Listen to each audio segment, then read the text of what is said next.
Hello, welcome to Old Nerd Reads His Marvel Comics in Order. This is episode 110. This time I read The Amazing Spider-Man 166. My copy is probably very fine.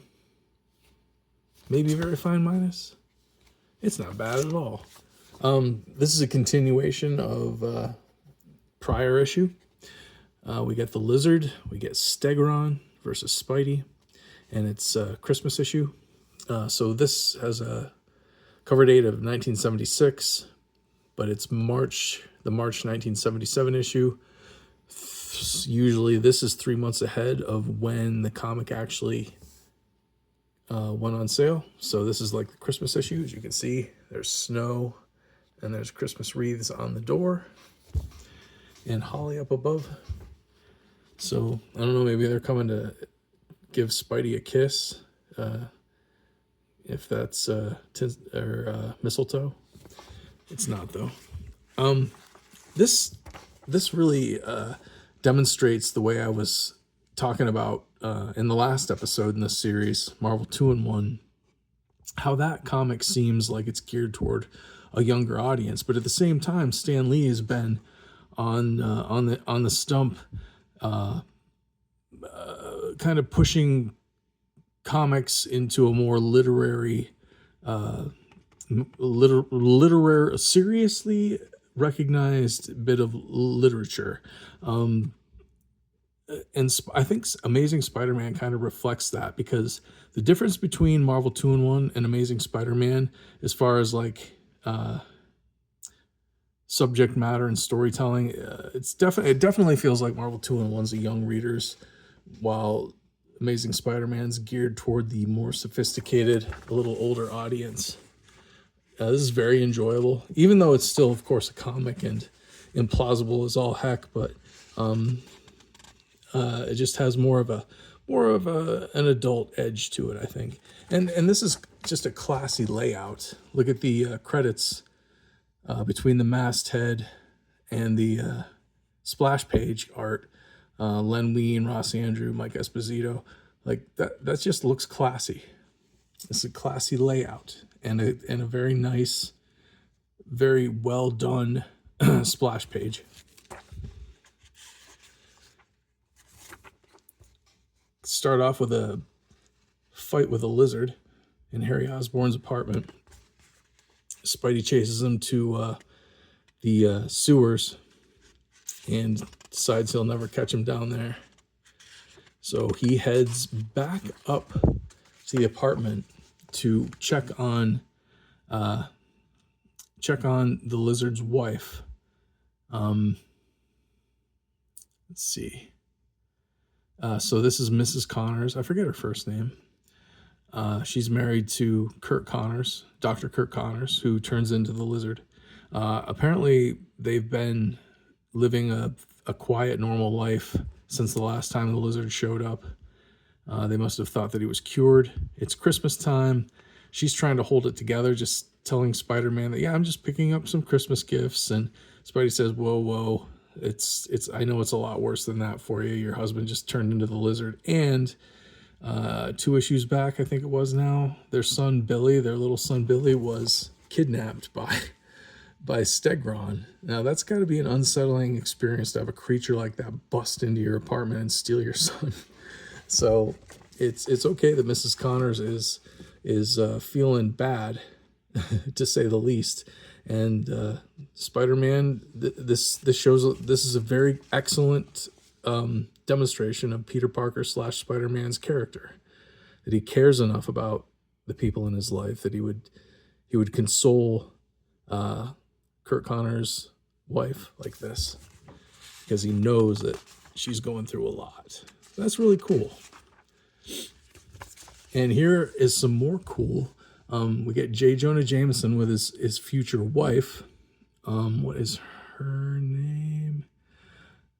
Dr. Madison. I forget what her first name is. These two are going to end up married within the next few years, I believe. Is her name Marla? Marla Madison? I can't remember. But she's a scientist, doctor at UCLA. Or no, the University of New York City, I believe. and she's helping J. Jonah Jameson build a new Spider Slayer, and she unveils it. And they've got a little bit of a flirting thing going on here in the middle panels. She tells him he can't smoke those awful cigars around her, which incenses Jonah, of course. He managed to salvage the cigar she ripped out of his mouth and put it back in his little cigar holder. It's kind of funny. Now we've got a little party at Flash and Harry's bachelor pad. Little Christmas get together, I suppose. Peter's supposed to be there. He calls. Mary Jane answers. And he says, "I can't make it," because he's got to take care of the lizard and Stegron. And here we get the announcement, the formal announcement that Harry and Liz get married.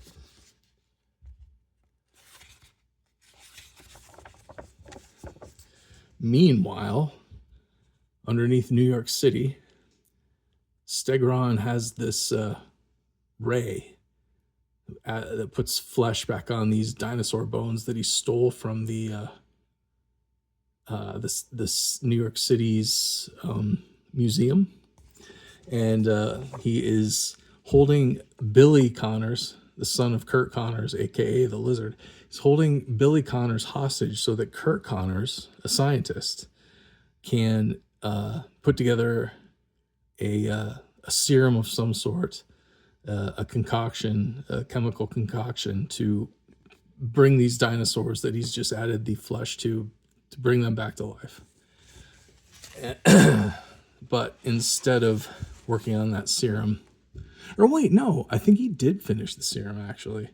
So never mind. These dinosaurs are about to come to life. But Kurt Connors, it has a little bit of intellect still poking its head inside within the lizard's brain, because the lizard viciously attacks Stegron over Billy.